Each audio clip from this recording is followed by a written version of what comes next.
Polresta Ambon terjunkan 305 personil untuk amankan demo tolak kenaikan harga BBM. Polresta Pulau Ambon dan Pulau-Pulau Lease menerjunkan 305 personil untuk mengamankan jalannya aksi demonstrasi penolakan kenaikan harga bahan bakar minyak atau BBM Rabu 7 September 2022. Diketahui demo penolakan kenaikan harga BBM hari ini dilakukan puluhan mahasiswa yang tergabung dalam Ikatan Mahasiswa Muhammadiyah atau IMM Ambon.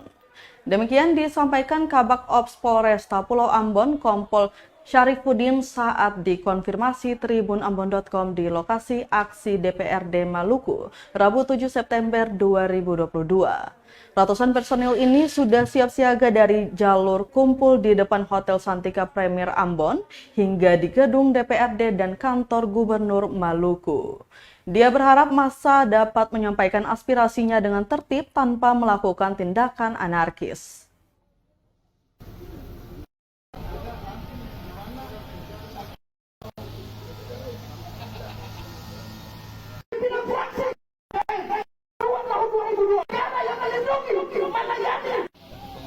Pengamanan UNRAS kali ini ada 335 personil. 305 personil. Ini mengamankan di titik-titik mana saya, Komandan? Itu kita amankan dari mulai titik kumpul yaitu di Hotel Santika. Nah, kita sudah kawal dan pengamanan tutup jalur.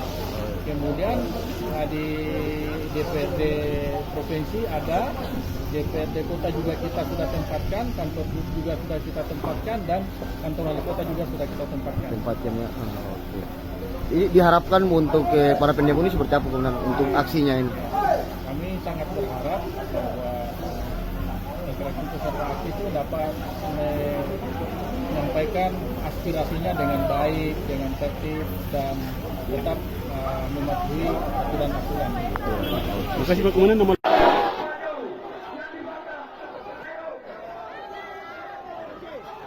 Terima kasih sudah nonton. Jangan lupa like, subscribe, dan share ya.